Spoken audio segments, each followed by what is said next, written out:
Aš turiu kelis klausimus. Vieną labai paprastą ir trumpą, tai ar galima iš tikrųjų valgyti salotas, daržovės kartu su salotom ir su citrinos sultimis pustom? Can we eat salad and green vegetables together with the lemon juice?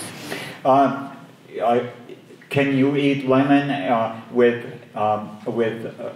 green vegetables?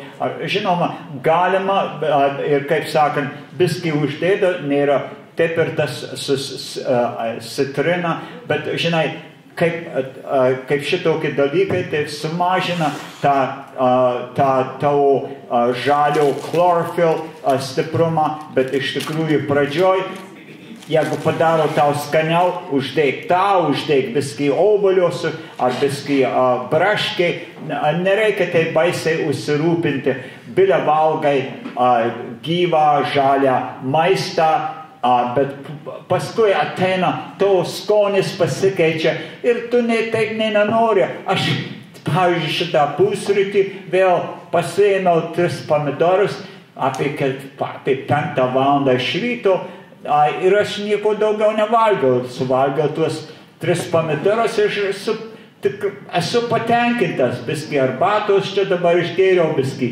obuolių, sunkos ir viskas tvarkoja. Žinoma, šitaip aš nelaikysiu svorį, bet kai reikia tau prakalbą, tai labai lengvai valgy. Ir tas pats su žaliais maistais.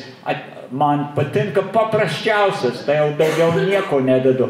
Galiu spinach suvalgau ir esu patenkintas. Tai, kaip sakant, bet iš pradžių užsidėk, ką reikia. Jeigu nori biskį mastardos, užsidėk mastardos. Ar karštų pipirų, ar ką taip nori, ar alyvos, ar uždėk biskį. Bet ne per daug tų dalykų ir iš pradžių bilia darai šitokį maistą ir bus gerai.